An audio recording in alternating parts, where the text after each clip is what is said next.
I was just thinking maybe I should have asked my students to be extra credit. Yeah. Next time. Yeah, actually, I mean, you probably got the flyer, but my name is Sarah Pezic, and I'm also teaching at FIU in the architectural department. It's been a while that I wanted to do this lecture, and we wanted to do something with the religious department. I'm originally from Persia, and then it's by nature I really like this Islamic architecture, and I have knowledge about. I mean, my majors. I mean, I studied my education in U.S., but I went back and I did research and become interested more in this field. I wasn't sure who is going to be my audience today, so the lecture I prepared for you today, actually, it's a kind of made out of two parts. It has the overall history of how Islamic architecture and art kind of started, and then kind of went through the different phases. And the second part is actually talking about the metaphor behind all of this amazing art and architecture. So I'm going to start with the history overview. The Islamic, if you see the map of Islamic territory in 900th century, you can see how it's starting from during the 900. I mean, starting from Arabia, then went all the way to the east in the border of China, and the west. It went all the way to Spain and north part of Africa, and all the way till 1500. You can see how it's been grown and was kind of extended to the different part of the world. Okay, the whole this is actually a good diagram I found that also shows the whole timeline history of this 1400 years legacy. If you can see in the beginning of Prophet Muhammad, of when the Islam came to Saudi Arabia, Mecca, and Medina, we call it the beginning, and then going on, the caliphs, the first caliph, that's Umayyad, and then Abbasi dynasty, and the Abbasi dynasty is actually the golden age of, they usually call it, which is between 750 till 1258, and the early medieval dynasty is the West. In the West, it's Fatimid and Ayyubi. These are actually around 12th century, and then I mean it was just also at the same time you would see other dynasty in different part of the world, and then the late medieval period, it's when the Mughal and came into East and Middle East, and all the way up to the West. The late empire is Ottoman in the West, which kind of more contemporary, and also in the late empire it's a Safavid in the East, which ended in 18th century. I'm gonna go over it just quickly on all of these period for you guys to just get an overview, to see how this philosophy travel and how it kind of the aesthetic got the evolution happens throughout the history. The Prophet Muhammad in 622, when he came into Makkah, the message about one true God quickly won follower in Makkah, and then he actually went to Medina, and then they call it the Medina al-Nabi, the town of prophet. So in Medina, this was actually a mosque that it was Muhammad, a Prophet Muhammad's mosque in Medina. So it was very simple. Like, as you can see, it's kind of like a introverted courtyard, and very, very simple, but a lot of newer architecture got influenced by this, actually. And this is also, was very, in Kufa, the Great Mosque of Kufa, which belonged to 638. The adjective of Islamic described not simply a spirit and moral reality, but also a political one. So then we're going to the first Khalifa, Umayyad, which was kind of, I can call these two major buildings, was kind of from that time, the Dome of Rock, which probably a lot of you guys know, which is in Jerusalem. It's a bold statement of the power and wealth of Umayyad Caliphate at that time, and they were trying to actually show that with this architecture. And another great mosque in Damascus that's actually using the model of a Prophet Mosque in Mecca. And these kind of architecture, you can kind of see it's kind of getting a lot of elements from previous predecessors, such as Sasanian in Iran and Byzantine architecture. The golden age of Islam, which they call it an Abbasi dynasty, actually, Abbasi's dynasty lasted for 500 years, and the 3 centuries of this time they called it Golden Age. They actually moved their capital to a new city called Madinat al-Salam, later called Baghdad. Baghdad actually was laid out as a circle layout, and the center of that was a kind of like a Jum'a mosque, and then they had like a gate that was towards Basra and southeast, and Khorasan in the northeast, and Damascus in northwest, and Kufa in southwest.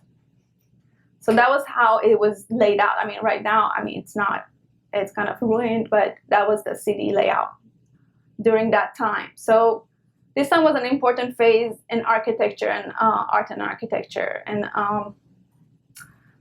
you can see the culture and sophistication, how they actually, starting the first Quran was produced on paper in Kufi calligraphy. And this is another architectural tomb called Zomrot Khatun. It's built in 1100, and then you can see how the mukarnas and all this geometry kind of start emerging in the architecture. Early medieval dynasty called Fatimid and Ayyubi. I'm just going to go quickly for you guys to just see how the every different country, every different part of dynasty.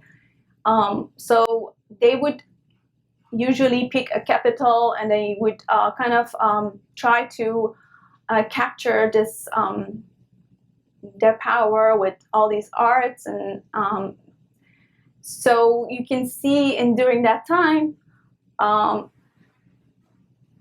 there were actually a lot of luxurious and sophistication in art. They start to emerge, like carved wood, and carved wood in Cairo. Wood was kind of a very scarce material, so it was very precious. They would use it for like a smaller objects, or indoors, or different part of like smaller boxes, things like that. And ivory, they use a lot of ivory and rock crystals to create different art objects, basically. This is another mosque called Fatimid. Actually, Fatimid, it's known as Ismaili now, but that's actually where they started it. It's like a Shia dynasty, which was kind of a descent of Prophet Muhammad's daughter in North Africa.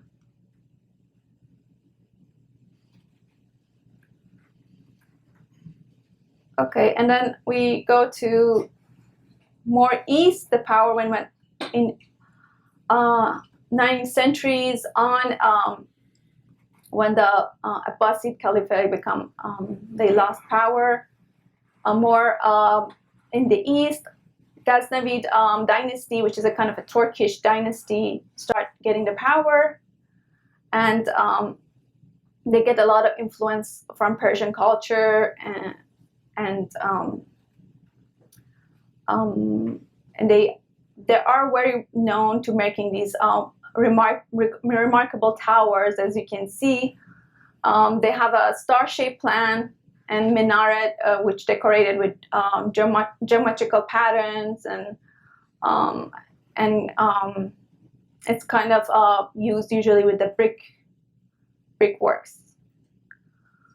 On the right hand, it's the Gunbad Qaboos, so in Golestan, Iran.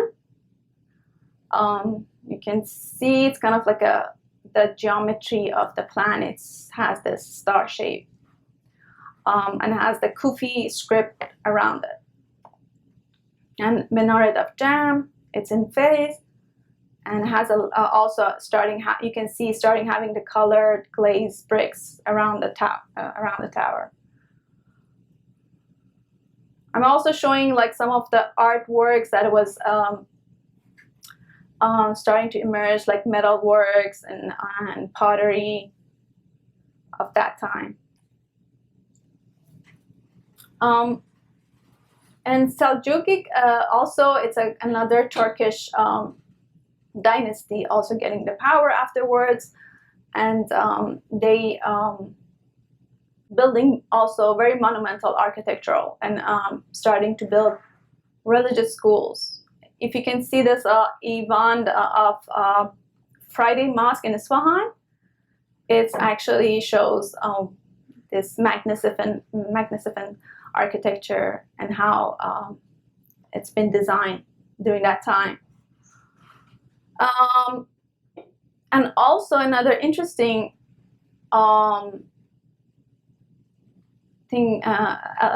building that was very common back then was, they call it Karvansara. I would say maybe it's kind of hotel of that time, similar, something like that. They would have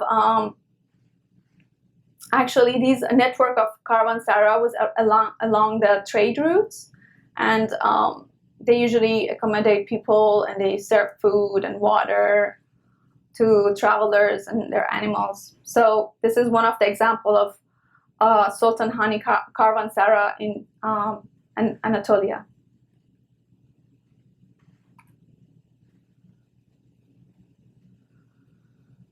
The late medieval period, it's actually when the Mongol came from east to taking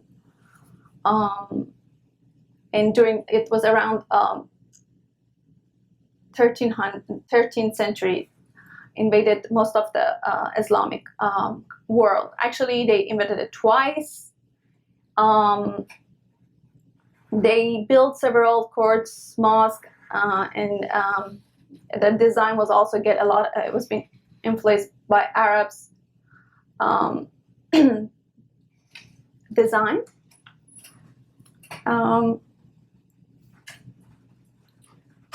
And different names of Ilkhanid and dynasty actually emerged from the Mughal, and they came in power in Iran and Persia, and they were actually important part of Islamic and Persian culture. Especially, you could see a lot of architecture and art of the book during that time. These are just a few examples of different type of architecture you can see in when Muslim conquered North Africa and Spain. This is Alhambra, and this is another mosque in Mali, and you can see how kind of they using their actually local material, kind of using their interpretation, and kind of also, but in a way it's unified as far as the metaphor and the philosophy behind it.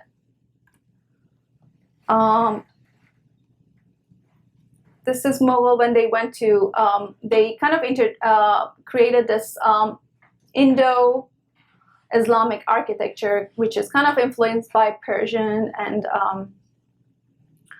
architecture in India. As you can see, this is Taj Mahal. This is another tomb in Humayun in Delhi. The material is used here, mostly it's stone. The late Empire Ottoman in the West, actually in the peak of Ottoman culture and influence in 16th century with the reign of Sultan Suleiman and the Magnificent. Actually, he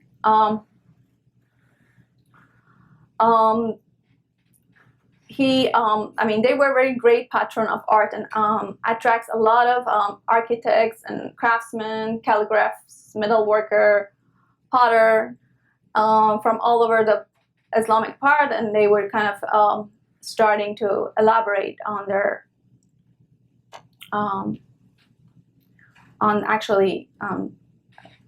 all of these artwork. After the actually 16th century, the power of Ottoman kind of declined, and in Safavid in East in Iran, they actually had a very important role in art and architecture. I would say much of the great of Safavid art and architecture, they built very spectacular public and private architecture, and you can see a lot of example in Isfahan, which was their capital. And also they were very into different type of arts, which is like art of the book, manuscript. They made a lot of nice miniature painting, carpets. It was like full flourish of all these arts during that time in Iran. But then after Safavid Qajar dynasty kind of came in later in 19th century, and they were more interested in Western and modern trend.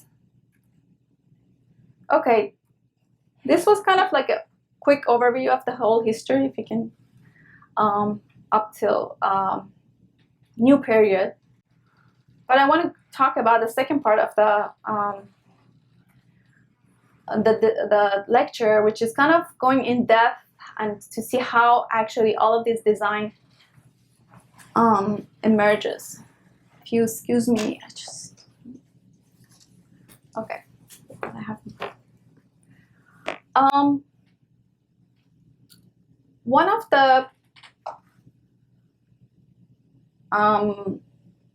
the main, I would say, a lot of inspiration in Islamic architecture came from through the Quran, which from the words, but which we cannot see. Actually, they call it truth or haqiqat.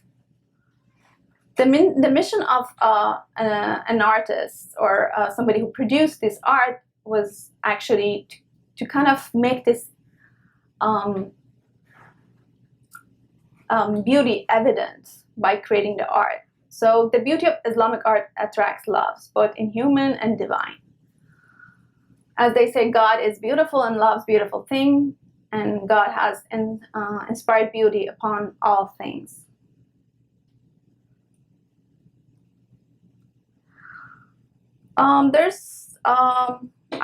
Maybe we can call Islamic doctrine consists of these three elements, which is divine law, spiritual path, and the truth. Which Shariat, I would say, it's the boundary of the circle, and the path is the radius to the actual center, which is the truth.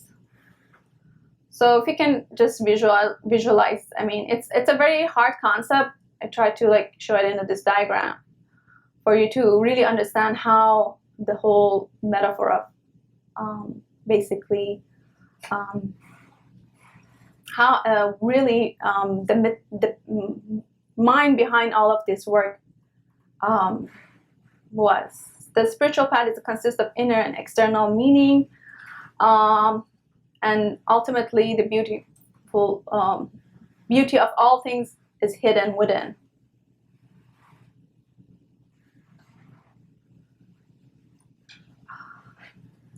There are actually there are two main restrictions in Islamic law before anything we should know is the first the initial restriction is limited of image of using image of human and animal, and especially in mosques to prevent people from idolatry. And also there's another restriction not to use a costly material like silver or gold on buildings or on things that you use to eat, but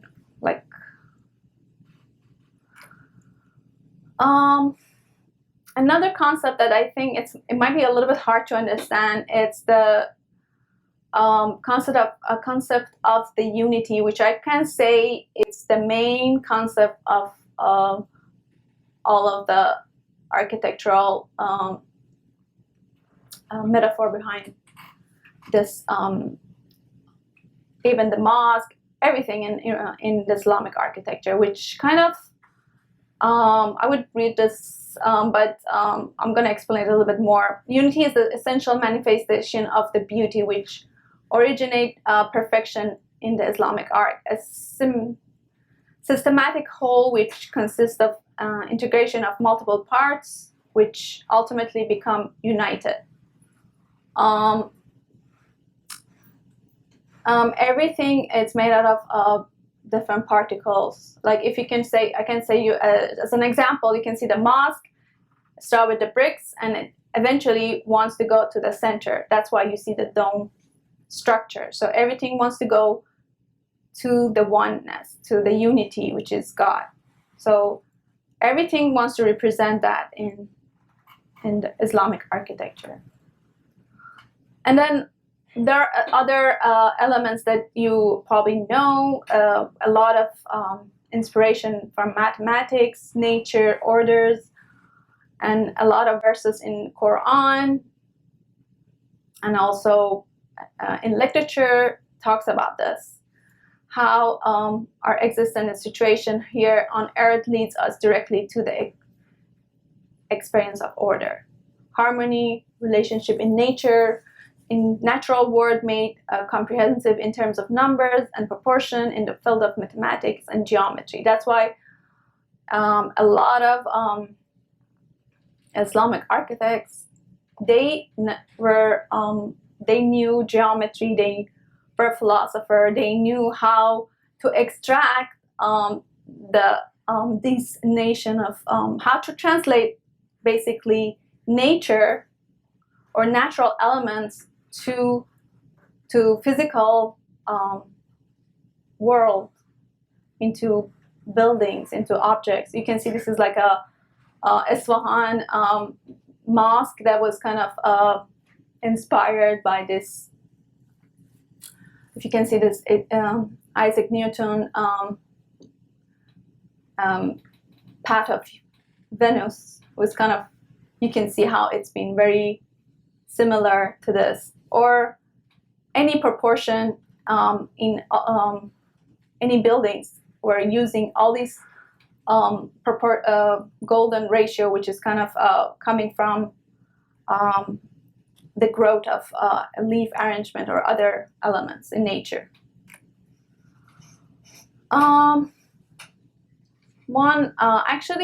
This is a good diagram. For some reason, it's not really showing well, but it explains how one, as a creator, commences with a point, moves to 2 points, which is a line. We can call it intellect, and eventually the radius become a sphere. So the sphere is the most evident symbol of unity. That's why you can see a lot of this inspiration, how it's been translated into the main part of the mosque. So the unity to the one, if you can see. And again, a lot of these numbers, or how the geometry being translated to and these division, there's philosophy behind it, which kind of leads us back to the one, the unity. I tried to kind of divide Islamic art into few main category, which we can say architecture, the art of books, and the art of objects. The books, it's a lot of calligraphy, manuscript, painting, or drawings, and objects are like ceramics, textile, carpets, and all of these, which kind of also been ornamented with these main four category, which it's the geometrical patterns, which you can see in ceramic tiles, or arabesque, which is kind of like a scoring pattern. I'm going to go again more in details about all of these. And calligraphy, which is you can see also a lot in which as an ornament or decoration in mosque or books or Quran.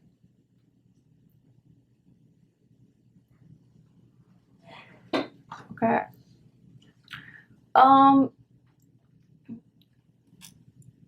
There's it's how it's okay. The calligraphy, I mean, written words, it's very precious for Islamic. And as Imam Ali would say, the beauty of written is the tongue of the hand and the elegance of the thought. Calligraphy is a geometrical of the spirit. It's a geometry of the spirit. So all of these explanation shows you how important is writing for Islamic philosopher and artists, which in Quran or Nasr explains, it was an crystallization in the ink with the divine pen. Al-Alam wrote a reality of all things, al-Haqiqa, which is the truth. Calligraphy connects the heart of to the hand of and connected to the mind of the soul of an artist. So as you can see, like this is a word seeing. If you kind of illustrate it, it's kind of starting from right. Actually, the Arabic and Farsi, they write from right to left. So if you want to write that seeing, you start from right and you go to your heart. So that's why he was trying to explain how the words, the alphabet, are so important, and there's a connection between the mind and the soul of the artist that who really makes these texts. There are different, and throughout the history, there's so many different type of calligraphy kind of invented, and you can see throughout there are different names from different part of the world. Another element of art, I would say, it's the Arabesque or Islami, if you probably heard of that, which kind of is the scoring pattern of plants and floral motif.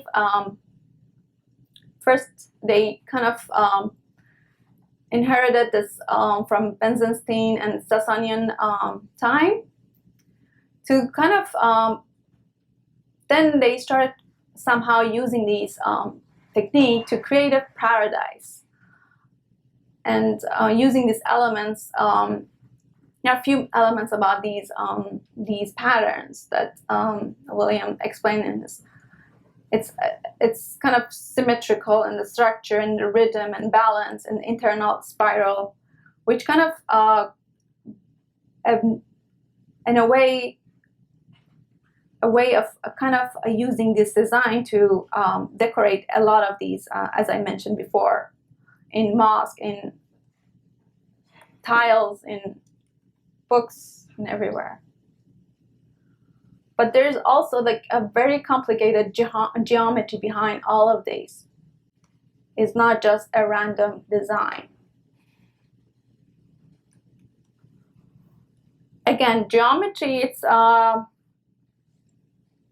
also very critical part of Islamic art, which you can see everywhere. Again, this art forms in the beauty of heaven through the earth. Repeating geometric patterns express and embody unity within diversity and harmony that governs all things. It consists of order and balance. Geometry being order and structure to this seeming chaos of nature. So the spiritual station acts as organizing form of the soul. Lala Bakhtiar mentioned that. So these patterns, again, starting with 2 as a circle, and then I'm not going to go on and talks about these, but just wanted to show you some of this principle, how they started with very basic lines and the construction, and eventually you see it. You don't see any of these because they will be probably, I mean, it's just a construction line, and then they eventually create these 8-star tiles, and then, or any other design, which kind of easily can tessellate on any surface. Again, I just want to go also, I mean, continuing on in architecture, how these elements of we've been seeing translating to architecture. The sacred architecture of Islam become an extension of nature as created by God within the environment constructed by man. Again, the meaning of unity drives from Quranic doctrines and principles and leads the architects to create spaces within the name of God, in a way that every building, urban fabric, and city in Islamic cities communicates and following by the unity of existence, unite the society and promote divine reflection. And some of this principle of unity, integration of all of these values of Islamic principle in design, that's how it's get integrated and orient and focus on the standard and unify the same of the goal, and how the integration of the city fabric with the neighborhood, from the small part of the bricks to the city, everything is united. Here I'm just gonna go more in detail about how some of these principles that it's been mostly being used in Iranian architecture, I would say. 5 of these main principles, I would say it's minimalism, which is meaning avoiding inadequacy in part of any extra material, use of light, structure integrity, and homogeneous proportion, sustainability, and use of material. So use of material is something that has been always, you can see it's very related to the site and how it's been efficient and using the local material perfectly. I'm just gonna show you an example of actually they call it mosque, but it's actually was originally a madrasa or school, Sheikh Lutfullah in Isfahan, and I want to show you like how one building it's been designed in a way that all of this element of as I mentioned throughout my lecture, it's been translated, and how it's been designed, how all these divine proportion actually being translated and kind of created an amazing architecture. It's not anything, every little move, everything has actually hidden geometry behind it. One of the geometry that was very well known or been used, it was 5-folded a pentagon, which kind of it's created with a triangle that has a isosceles triangles, which kind of has the 36-degree and 72 angle. And basically, if you continue drawing and connecting these point dots, you kind of creating an infinite form of a pentagon within the pentagon. So that's why a lot you can see behind a lot of these design, this diagrams existed. So even the little elements like the roof of this mosque actually was created with a lot of attention. How the center of this is a dome, and the top of the dome representing the divine sources, and how all of these type of ceramic and mosaic are kind of created and having a relationship. If you can see these lines, there's a relationship between each design and how it's been growing and creating such a amazing architecture. Back then there was no computer or any of these, so they had to do everything by kind of a lot of mathematical calculation.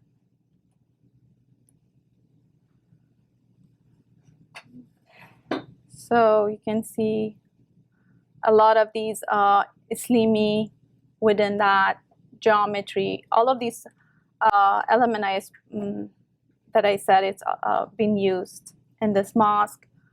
Another element that is kind of very popular in Islamic architecture was this mokarnas, which is a three-dimensional form of pattern that it's basically, it's not a structural, it's more as a decorational element that which connects the dome to the structure. And again, you can see all of these calligraphy decorated into the mosque. Again, I'm just going to go quickly showing you all this, how these elements being transferred to the architecture, the elements of light and shadow, colors, a lot of stained glass colors being used to decorate these buildings or these courtyards, which is very introverted, as I mentioned before. It's one of the principle of Islamic architecture, the interior spaces, that it's been very private.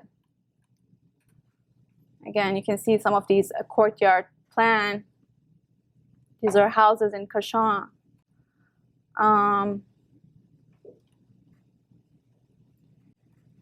Another example of these kind of how this doctrine is translated to architecture. Like, this is a doorknob for, actually I'm confused, I'm not sure which one is what, but one is for female, one is for male when they're coming in, knocking your door, so you know you have to be prepared or cover yourself if somebody's knocking. Or like how these mashrabiyah is covering to have less visibility to the neighbors. Sustainability, wind scope, or these screen, how they've been used in architecture. Element of garden, how these garden was also very important in the architecture, because they were trying to using the metaphor of paradise or Jannah in earth by creating these amazing gardens, bringing water, which was very usually scarce in those desert-like environments, and creating amazing courts, dividing it in four, which this is called for charbagh design, which the water channel into the garden, and actually creating this amazing design. Again, how the city and all these smaller elements is connected in the urban structure. This is a city of Isfahan. As you can see, actually I created a diagram showing you how the city it's been designed. I kind of looking at the carpet and getting the idea of how the central court or the center part of the city, actually it's mostly public spaces like mosque or school or any type of more public areas. And then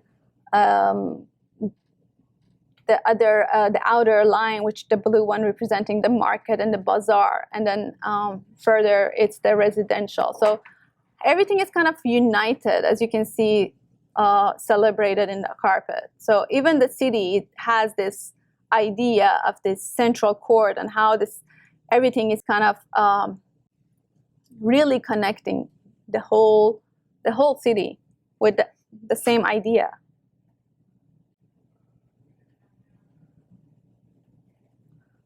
I'm just going through some of these images for you to just see, but basically these are the bathhouse, public bathhouse. This is the water storage. This is another school. This is actually a church in Isfahan. And you can see all of these amazing painting done by Armenian artists. This is different. A house in the garden. They call it Kush. And now I'm just gonna go quickly in this part because it's not mine. I just want to show you how this has been translated now into contemporary design. Just quickly to see, I mean, we've seen them around, how it's been used in some of these elements without really, I mean, I'm not going to be critical about them. I'm just going to show you. They're a very nice example how using these concepts of unity and using a new construction method. This is an Muslim cultural center near Beijing, using understanding all these environmental or sustainability elements by using new construction method of structure, how these ideas being translated to a new contemporary design. Like this is another example of this mosque in Algeria. This is Nigeria, and you can see again they've been using the local material for this school, or I mean, like it's a library, like a mud building, but it's very nicely designed. And this is another contemporary mosque and in Iran, which basically you don't see any of elements of you probably see before. So it's very hard to distinguish if this is a mosque or not. So that's it. This is my lecture for today. If you have any questions, please let me know. Is there a building in particular that you're most fond of, that you like the most? You mean? Some of these structures. Well, I picked actually one of these buildings. That's what I showed you, this example, which kind of really like, because it's been designed by one of a very famous architect and philosopher, Sheikh Bahai. I don't know if you heard his name, but and actually he was also teaching in this school that he designed, which is during the Safavid time. So if you, I mean, the thing is, image, it's very different when you go and experience the actual building. Is that letters? Like C and... Oh, this is a diagram showing you how these are being connected. Actually, I have a quick video. Maybe I can show you of that mosque. Let me see.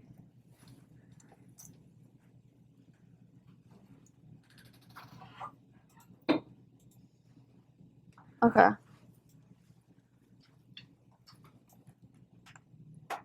How can for some reason, I don't know, I cannot do it full screen. Open it and then Hmm? no, just play it and then. Oh, okay. Oh, he has a full screen here.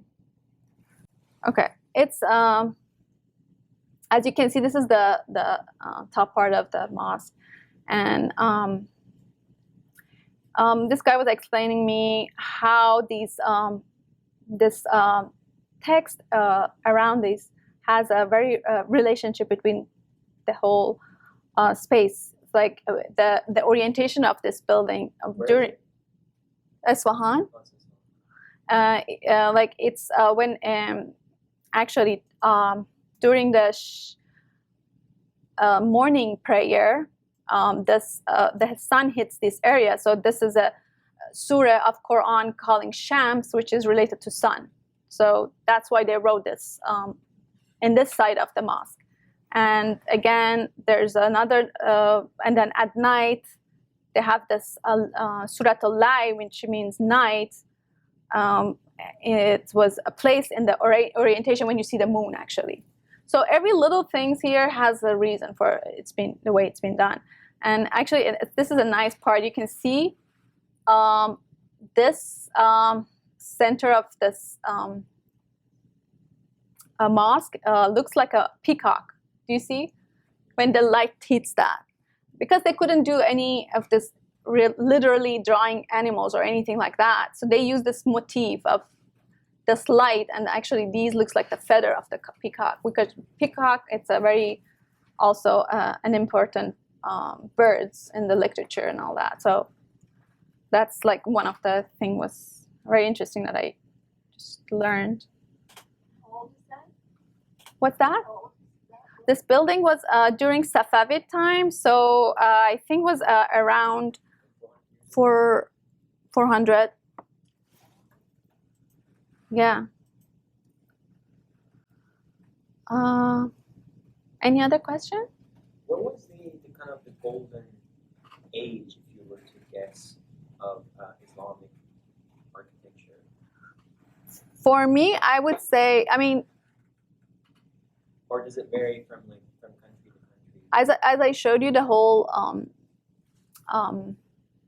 you were not here at the beginning, but I was showing the whole dynasty, how it's been traveled. But the thing is, you have to have in mind that some of these countries that they accepted Islam, they had influence on the architecture as well. So one of the important country that was accepting that was Iran, which back then was their religious was Zoroastrian. So they also had the idea of unity before in their architecture, and a lot of these elements been translated to, and then went through a lot of countries like India or even Turkey and all. So they got influenced by Persian art and culture, and also in the West was some notion of Byzantine and some of those architecture of Greek. Yeah, exactly. So those also was like a kind of combination of a lot of this notion. But I would say like the jewel of all of that, I mean, I haven't traveled a lot of places, but one of them I think I could say, you can say it's Isfahan or Yazd, because it's been celebrated there. You can see the whole city, not just one house or a mosque there, but it's like the whole city has been designed by that notion and concept. As I showed you the city, it's been really linked with this idea of unity and how everything is integrated and creating just everything, elements of the idea. I mean, I can say it in one word or one sentence. It's all about when you see it, you remember God, or that's the whole purpose of that. That's why they try to make these spaces as beautiful as possible. So because unfortunately, it's not being, a lot of it's been lost in all those capital cities. A lot of contemporary. No architects for a lot of these buildings? Or some of them are very unknown. Actually, they didn't really like to be known. So they were like, some actually read a book that's like hidden architects. A lot of them like didn't want to be. So what is the meaning of the muqarnas?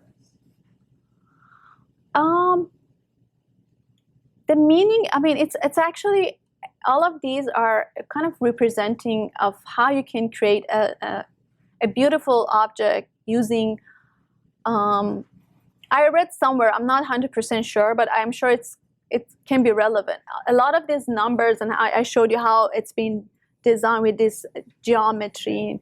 It's not just random numbers. They are coming from Quranic numbers. So those people knew how to read these and how to do calculation or extract numbers from Quran verses. So I believe some of it's probably coming from that. It's very, very limited amount of information, because they were very secret. They wouldn't show you the plan. You only seeing the final result. It's actually a very two-dimensional design, and you see that I showed you an image somewhere in my. It's a two-dimensional geometrical. Can you see that, or is it too light? Do you see? It's two-dimensional, but when you extrude it, you come up with this design, and this is the construction method of that.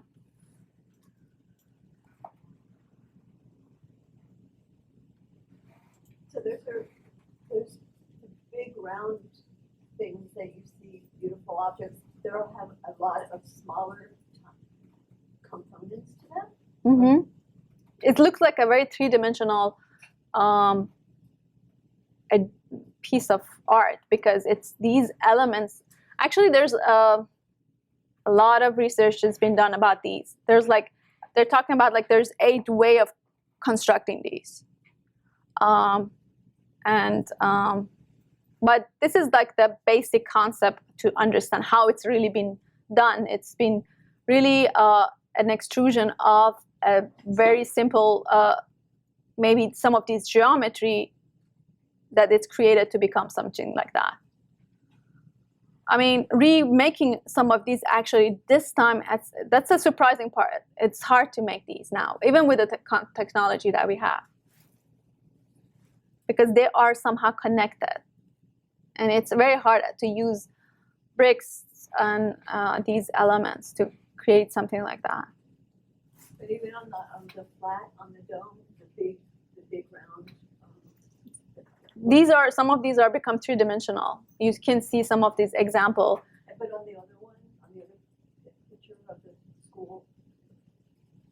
This one? Yeah, This one was actually, if you can see, these are bricks. And the other one is just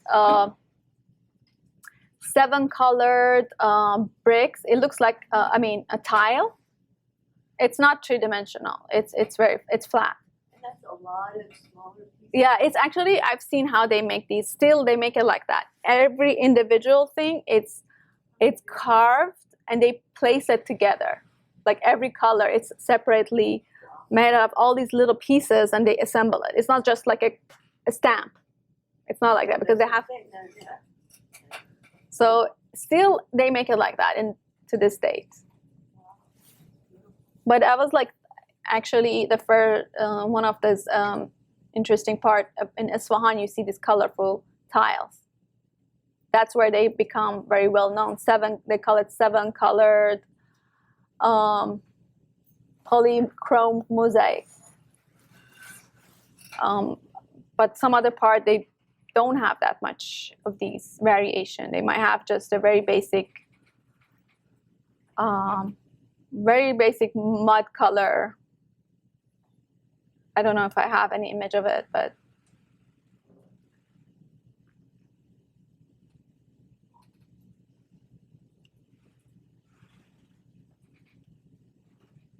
these are actually painting. It's not tile.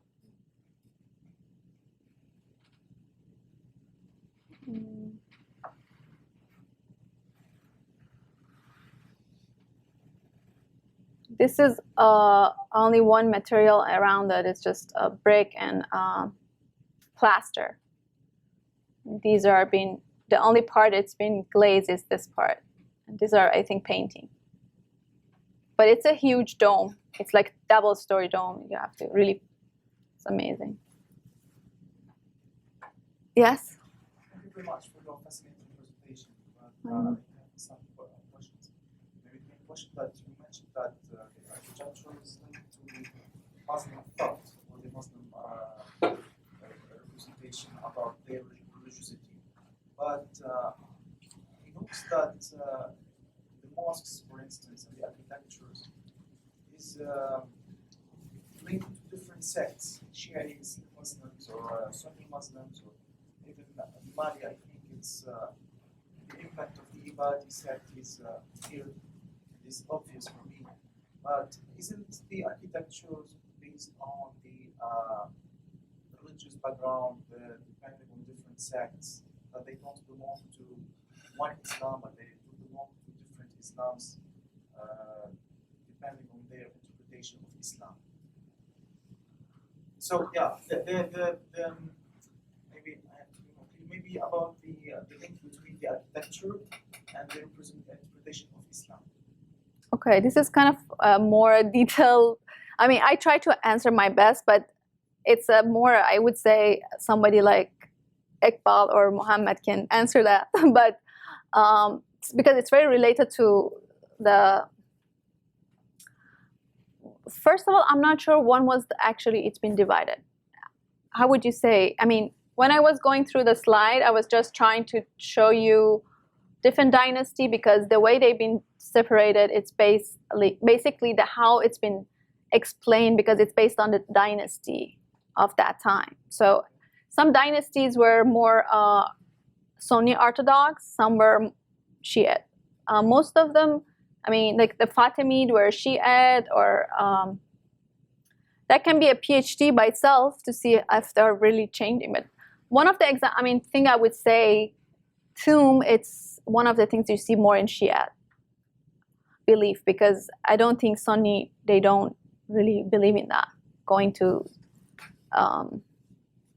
someone's, they don't even really celebrate that, which one of the things you can say.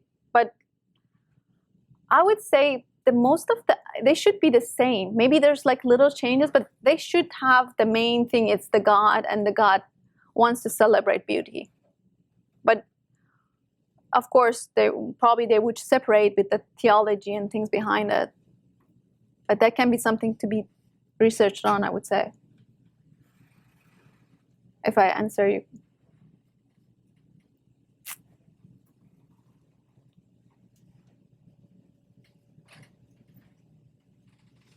Okay, thank you for coming, and Excellent, thank you. hopefully you enjoy the rest of the session. If you're interested in learning more about this, then I think Dr. Pazesh will be hopefully having a class on this in the fall. So if you're interested, let me know, and I can give you details, and I'll try to share with you guys too.